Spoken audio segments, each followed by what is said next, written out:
जी नाज़रीन, बिल्कुल नसीराबाद के इंडस हाईवे ते जमियत उलमा इस्लाम के सॾ ते मुख़्तलिफ़ सियासी समाजी तंज़ीमुनि एहतजाजी धरणो हुआ।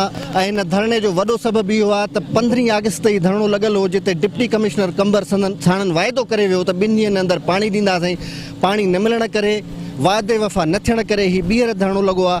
अचो खाइन मालूम करियूं संदन मुतालबा कहिड़ा आहिनि। जेसी ताईं पुछड़ी ताईं पानी न पहुचायो वेंदो तेसी ताईं ही असांजो धरणो जारी रहंदो।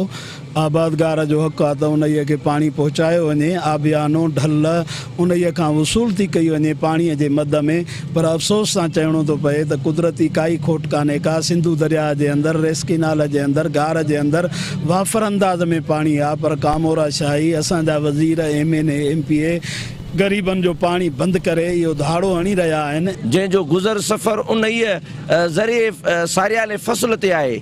जेकॾहिं ही फ़सुल असांजो न थी सघियो त पोइ ही खून रेज़ी तव्हांजे अखियुनि जे अॻियां आहे। जीअं त तव्हांजी मीडिया इन शइ जी गवाह आहे त कंबर ज़िलो मुसलसल 2 महीननि खां सरापा एहतजाज आहे।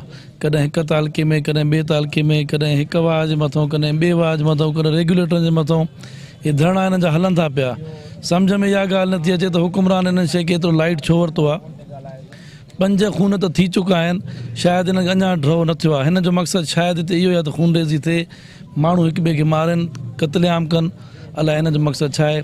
या माण्हू तंग थी ज़मीनूं खपाइनि त ही वॾा माण्हू वठनि। ही मुसलसल जेको एहतजाज आहे ऐं गुज़िरियल साल बि नसीराबाद हिन ई रोड ते धरणो थियो हुयो, जेको अदा रियाज़ चांडियो जीअं सिंध महाज जो चेयरमैन आहे, उन्हनि जी क़यादत में थियो हुयो।